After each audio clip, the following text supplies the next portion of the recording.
আমি যে নোটিশটা দিয়েছি এটার উপর তো আমার বক্তব্য আছে। ব্যক্তিগতভাবে এটা এত বেশি এ, হুমকির মুখোমুখি হতে হচ্ছে।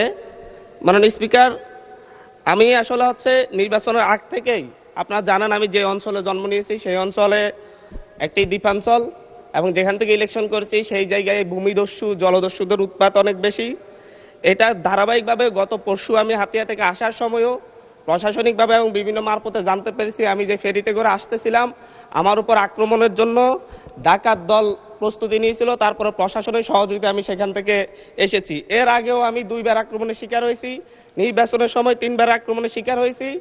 আমার পক্ষে যারাই কোনো কথা বলে, এমনকি মসজিদে আমার জন্য দোয়া করেছে, সেই মসজিদের ইমামকে মসজিদের ভিতর থেকে বের করে এনে প্রচণ্ডভাবে তার উপর হামলা করা হয়েছে, এবং তাকে আজকে প্রায় 1.5 মাস ধরে তাকে চিকিৎসা নিতে হচ্ছে। আমার উপর যারা আক্রমণ করেছে আমি আপনাকে সেই জায়গায় কিছু নোটিশের সাথে কিছু ডকুমেন্টস দিয়েছি যে সরাসরি অস্ত্র হাতে আমাকে কোফাতে আসা হয়েছে। একজন সংসদ সদস্য হিসাবে আমি এই বিষয়টা এখানে উপস্থাপন করতে বাধ্য হচ্ছি, কারণ এই জায়গাটায় আমি মনে করি সন্ত্রাসীদের কোনো রাজনৈতিক ঠিকানা নেই। প্রতিনিয়ত বিভিন্ন একটি রাজনৈতিক দলের পদধারী এবং বিভিন্ন ক্ষেত্রে পূর্বের ফ্যাসিবাদী লোকজন তারা সরাসরি ফেসবুকে থেকে একটি রাজনৈতিক সংগঠনের এখনকার শেল্টারে থেকে ফেসবুকে ভিডিও আকারে আপনারা যদি তদন্ত দেন, তদন্তে আমরা রিপোর্ট পেশ করব, ভিডিও দিব, এবং প্রত্যেকটা রেকর্ড আমাদের কাছে আছে যে তারা কিভাবে আমাকে হত্যার হুমকি দিচ্ছে, এলাকায় ঢুকতে না দেওয়ার হুমকি দিচ্ছে। আমি তো আমার যেই এলাকা যেখান থেকে আমি নির্বাচন করছি সেই এলাকায় আমাকে নিরাপদে যাওয়ার ব্যবস্থা করতে হবে, নিরাপদে আমাকে থাকার ব্যবস্থা করতে হবে, আমার সাথে যারা নেতাকর্মীরা চলাচল করবে তাদের নিরাপত্তা দিতে হবে। এটা একজন বিশেষ অধিকারের ব্যাপারে, এটা বিশ্বব্যাপী একজন সংসদ সদস্যের বিশেষ নিরাপত্তা বিধান করা রাষ্ট্রের দায়িত্ব, সরকারের দায়িত্ব। অথচ আমার উপর সরাসরি ভিডিওতে এবং সংবাদ মাধ্যমে প্রকাশিত সরাসরি অস্ত্র হাতে আমাকে কোপাতে আসা ব্যক্তিও এখন যখন আবার আমার নেতাকর্মীদেরকে হুমকি দিচ্ছে, তাহলে তো আমি অবশ্যই নিরাপত্তাহীনতায় ভুগবো। তো এই ব্যাপারটা অবশ্যই গ্রহণ করে আমি মনে করি একটা তদন্তে পাঠানো দরকার, সংসদীয় তদন্ত হতে পারে, এবং কারা এই ব্যাপারে আমাদেরকে, আমি সহ আমার নেতাকর্মীদেরকে কিভাবে হত্যার হুমকি দিয়ে এবং এখন এলাকায় থাকে সরাসরি আক্রমণ করে, এমনকি আমার উপর আমার নিরাপত্তা দিতে যাওয়া পুলিশের উপর আক্রমণ হয়েছে। নট এ সিঙ্গেল আসামি অ্যারেস্ট হয়েছে। ভোটের দিনে আমার উপর আমার গাড়ি বড় হামলা করে, আমার গাড়িতে 6টা কুপের দাগ এখনো আছে, এখনো তারা এলাকায় ঘুরে বেড়াচ্ছে। বিটিভির সাংবাদিককে কুপিয়েছে, এখনো এলাকায় ঘুরে বেড়াচ্ছে। এই প্রত্যেকটা আসামির ক্ষেত্রে দেখা যাচ্ছে তৎকালীন ইউনিয়ন বিএনপির সভাপতিকে হত্যা করেছে, ইউনিয়ন বিএনপি সদস্যকে হত্যা করেছে। এই ধরনের হত্যা মামলার আসামিরা, এই ধরনের হত্যা মামলা, আমি আমার বিশেষ নিরাপত্তার বিধিতে কথা বলতেছি, আপনাদের উপরে হামলা হতে পারে এইভাবে না। মাননীয় স্পিকার, এটা একেবারে মাননীয় সদস্য, আমি আমার নিরাপত্তার কথা বলছি, আমি কনসার্ন জানাচ্ছি, এবং আমার উপর যদি পরের বার আক্রমণ হয় সেটাকে ট্রেজারি বেঞ্চ থেকে দায়িত্ব নিবে কিনা এটা তাহলে বলুক যে আমরা দায়িত্ব নিব, আমরা সরকারের দায়িত্ব আছে, পরেরবার যদি আপনার উপর আক্রমণ হয় আমরা দায়িত্ব নিব। আমি বসে যাচ্ছি, আর নয় বলতে হবে যে যারা এই সন্ত্রাসী কার্যক্রম করে তাদেরকে আইনের আওতায় আনবো আমরা। ধন্যবাদ মাননীয় সদস্য। এখন একটু শুনেন, এটা আমার হাহাকারও বলতে পারেন, কারণ আমি মামলা দিয়ে জিডি করে এখন পর্যন্ত মাননীয় সদস্য প্রতিকার পাচ্ছি না, যার কারণে আমাকে সংসদে বলতে হচ্ছে। একটু শুনুন দয়া করে। আপনার নোটিশটা পেয়েছি এবং আপনি বসেন দয়া করে, অসুবিধা নেই। আপনার নোটিশটা পেয়েছি, যথাযথ নিয়মে নোটিশটা আমরা ডিসপোজড অফ করেছি। আমি চেয়েছিলাম মাননীয় স্বরাষ্ট্রমন্ত্রী উপস্থিতিতে এটা করার জন্য, স্বরাষ্ট্রমন্ত্রী যেহেতু নেই যে কারণে নোটিশটা নিষ্পত্তি করেছি। ওকে, উনি যেহেতু এসছেন বোধহয় মাত্রই ঢুকেছেন, আমিও খেয়াল করিনি, হয়তো 1 মিনিট সময় দিলে উনি নোটিশটা সম্পর্কে বুঝতে পারবেন। Let us give him time to consume the notice. মাননীয় স্বরাষ্ট্রমন্ত্রী, আমি আবার একটু রিপিট করছি, মাননীয় সংসদ সদস্য জনাব হান্নান মাসউদ, তিনি 164 বিধিতে একটা নোটিশ দিয়েছেন, 164 বিশেষ অধিকার প্রশ্নে একটা নোটিশ দিয়েছেন। সেইখানে আপনি যেহেতু এসছেন, আমরা একটু সময় নিয়ে আবার নোটিশটা পড়ি, তাহলে হান্নান মাসুদ সাহেবকে অ্যাড্রেস করা যাবে। উনার নোটিশের বক্তব্য হচ্ছে, বাংলাদেশ জাতীয় সংসদের একজন সদস্য হিসাবে আমার জান মাল সম্মান এবং মর্যাদা রক্ষা করা মহান জাতীয় সংসদের দায়িত্ব বলে আমি মনে করি। এটি আমার বিশেষ অধিকার ও বটে। বিগত 25শে ফেব্রুয়ারি 2026 ইংরেজি তারিখে নির্বাচন পূর্ববর্তী ও পরবর্তী সহিংসতায় ক্ষতিগ্রস্ত পরিবারকে দেখতে গেলে আমার গাড়িবহরে আমাকে হত্যার উদ্দেশ্যে সন্ত্রাসী হামলা চালানো হয়, যার প্রতিবাদে জামায়াত, এনসিপি সহ বিভিন্ন রাজনৈতিক দল বিবৃতি প্রদান করে। এছাড়াও 29শে মার্চ 2026 তারিখে মহান সংসদে বক্তব্যের প্রেক্ষিতে আমার বিরুদ্ধে অত্যন্ত অশালীন, মানহানিকর, নিন্দনীয় গর্হিত স্লোগান ও বক্তব্য দেয়া হয়, যা আমার বাক স্বাধীনতা হরণের শামিল বলে আমি মনে করি। অনলাইনে বারবার আমাকে হত্যার হুমকি দেয়া হচ্ছে। এটা হলো ওনার নোটিশ। আমাদের বক্তব্যটা এমন, মাননীয় সদস্যের উত্থাপিত বিষয়টি অত্যন্ত দুঃখজনক।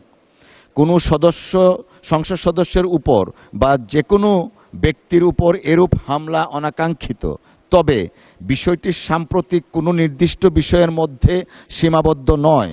এছাড়াও মাননীয় সদস্যের বিরুদ্ধে কে বা কারা এই ধরনের বক্তব্য দিয়েছেন তা নোটিশে স্পষ্ট নয়।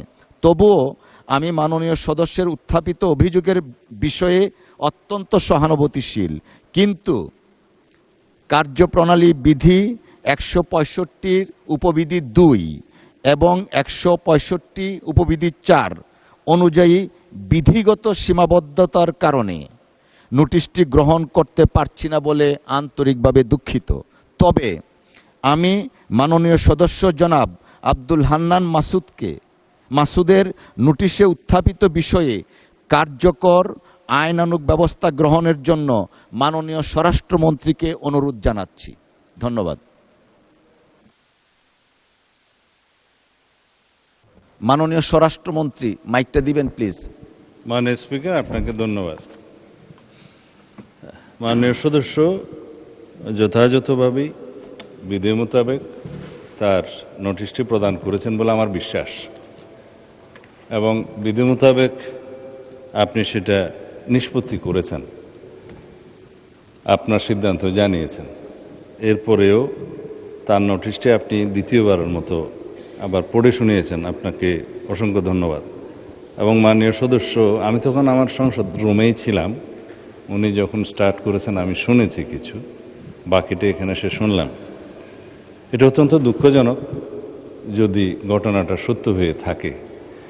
তো এই বিষয়ে আমি এখনও অনুরোধ করব, মাননীয় সংসদ সদস্য কোনো যদি জিডি অথবা মামলা সংশ্লিষ্ট থানায় না করে থাকেন, এখনও তিনি ইচ্ছা করলে সেই বিষয়ে ওনার অভিযোগ সংশ্লিষ্ট থানায় দায়ের করতে পারেন, এবং সেই বিষয়ে আমরা আইনানুগ ব্যবস্থা নেব।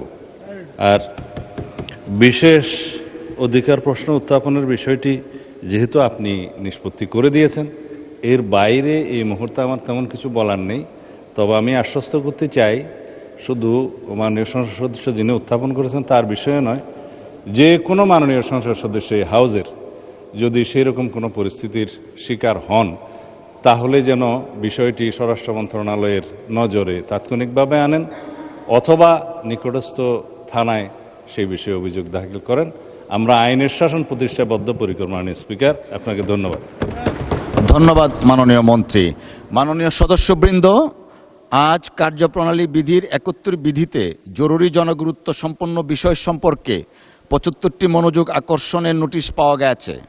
নোটিশদাতা মাননীয় সদস্যগণ হলেন জনাব মোহাম্মদ গুলাম রসুল, যশোর 4; জনাব মোহাম্মদ আব্দুল গফুর, কুষ্টিয়া 2; জনাব সালাউদ্দিন, গাজীপুর 4; জনাব মোহাম্মদ আনোয়ারুল ইসলাম, কুড়িগ্রাম 1; জনাব মোহাম্মদ মনিরুল হক চৌধুরী, কুমিল্লা 6; জনাব মাসুম মুস্তফা, নেত্রকোনা 5; জনাব মোহাম্মদ আবুল কালাম আজাদ, খুলনা 6; জনাব এস কে আজিজুল বাড়ি, খুলনা 4; রুমিন ফারহানা, ব্রাহ্মণবাড়িয়া 2; জনাব মোহাম্মদ নুরুল ইসলাম, চাঁপাইনবাবগঞ্জ 3; সৈয়দ জয়নুল আবেদিন, ঢাকা 4; এ কে এম ফজলুল হক মিলন, গাজীপুর 5; মোহাম্মদ রাশিদুল ইসলাম রাশেদ, শেরপুর 1; জনাব মোহাম্মদ আক্তারুজ্জামান, ময়মনসিংহ 10; মোহাম্মদ জাহিদুর রহমান, ঠাকুরগাঁ 3; মোহাম্মদ আলী আসগার, পাবনা 3; মোহাম্মদ ইলিয়াস মোল্লা, ফরিদপুর 1; মোহাম্মদ আব্দুল আজিজ,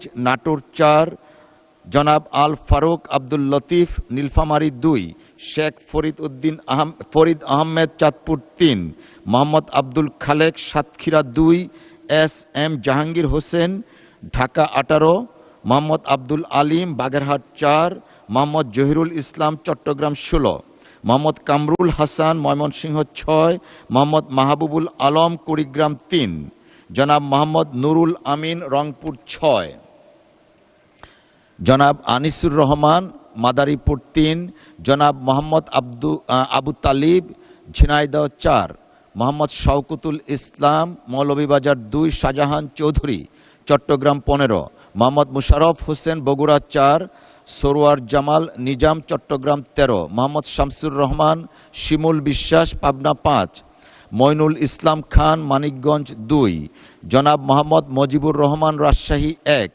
জনাব আব্দুল হান্নান মাসউদ নোয়াখালী 6, মোহাম্মদ শামীম কায়সার গাইবান্ধা 4, আমির এজাজ খান খুলনা 1, শেখ মুজিবুর রহমান ইকবাল কিশোরগঞ্জ 5, জনাব মোহাম্মদ মুক্তার আলী যশোর 6, মোহাম্মদ আব্দুল মান্নান ব্রাহ্মণবাড়িয়া 5, মোহাম্মদ মঞ্জুরুল ইসলাম দিনাজপুর 1, মোহাম্মদ তাজউদ্দিন মেহেরপুর 1, জনাব লুৎফুর রহমান কক্সবাজার 3, মোহাম্মদ আজিজুর রহমান যশোর 1, এস এ জিন্না কবির মানিকগঞ্জ 1, হাফেজ মোহাম্মদ রবিউল বাশার সাতক্ষীরা 3, জনাব মোহাম্মদ মুবাশ্শের আলম ভুইয়া কুমিল্লা 10, জনাব মোহাম্মদ মাহবুবুর রহমান বেলাল রংপুর 3, জনাব মোহাম্মদ আব্দুস সত্তার নীলফামারী 1, জয়নুল আবিদিন ফারুক নোয়াখালী 2, জনাব মোহাম্মদ মাসুদ পারভেজ চুয়াডাঙ্গা 1, ডক্টর খন্দকার মুশাররফ হোসেন কুমিল্লা 1, জনাব ফকরউদ্দিন আহমেদ ময়মনসিংহ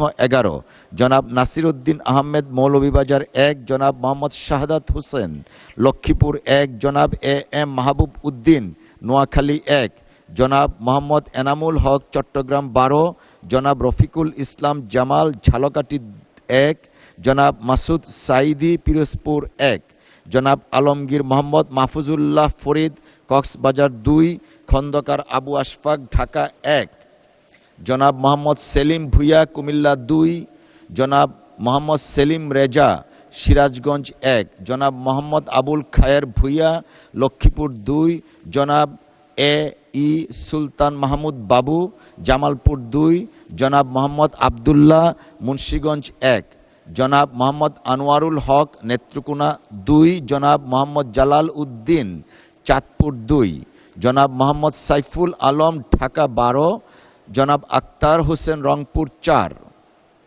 জনাব মোহাম্মদ মুসলেউদ্দিন ফরিদ যশোর 2, জনাব মোহাম্মদ রুহুল আমিন চুয়াডাঙ্গা 2, জনাব কামরুজ্জামান কামরুল সুনামগঞ্জ 1। নোটিশগুলির মধ্য থেকে আমি নোয়াখালী 2 আসন থেকে নির্বাচিত মাননীয় সদস্য জনাব জয়নাল আবেদিন ফারুক, কুমিল্লা 1 আসন হতে নির্বাচিত মাননীয় সদস্য ডক্টর খন্দকার মোশাররফ হোসেন এবং সুনামগঞ্জ 1 আসন থেকে নির্বাচিত মাননীয় সংসদ সদস্য জনাব কামরুজ্জামান কামরুল এর নোটিশগুলো গ্রহণ করলাম। বাকি নোটিশগুলো গ্রহণ করা সম্ভব হলো না বলে আন্তরিকভাবে দুঃখিত। যাদের নোটিশ গ্রহণ করা সম্ভব হয়নি, বিধি অনুযায়ী তাদের মধ্য হতে প্রত্যেককে নিজ নিজ নোটিশের বিষয়বস্তু সম্পর্কে 2 মিনিট করে বক্তব্য রাখার আহ্বান জানাবো। তবে মোট 30 মিনিটের মধ্যে যতজন সদস্যের বক্তব্য রাখা সম্ভব ততজন সদস্য বক্তব্য রাখবেন। যশোর 4 আসন থেকে নির্বাচিত মাননীয় সদস্য জনাব মোহাম্মদ গোলাম